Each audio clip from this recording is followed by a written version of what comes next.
something new for your New Testament Tuesday. I'm Pastor Adam, and this is New Testament Tuesday. So glad you decided to tune in, check out, and see what we've got going on today. Hey, this new thing that we're doing is we're going to continue on from our sermon on Sunday into these New Testament Tuesday and Old Testament Thursday devotions, so that the conversation continues on and we can learn about it not just one day, but more than just one day.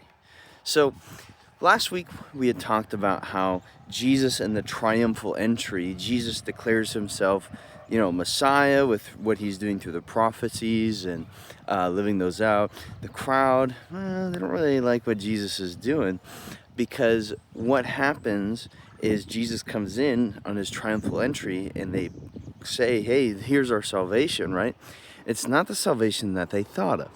So they thought he was going to overthrow the Roman occupation, the Roman government. But instead, Jesus does what only Jesus can do, and he defeats death. And what does that mean for you and for me, especially with Easter coming up here in just a few days? What does this have to do with us? What does the triumphal entry mean to you and me? Well, one of the things I talked about is sometimes Jesus does the unexpected. And I'm glad Jesus does the unexpected, because when Jesus does the unexpected, it's always better than what I expect. And so this Easter, what are you expecting?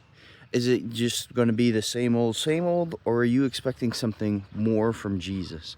And when we expect more from Jesus, we'll be surprised because he does more than we could ever think or imagine.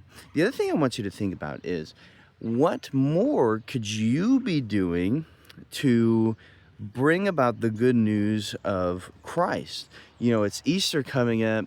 Jesus has this triumphal entry, showing himself as the Messiah.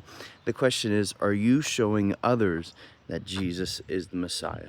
I'm Pastor Adam. This is continuing the conversation, and I'll see you next time.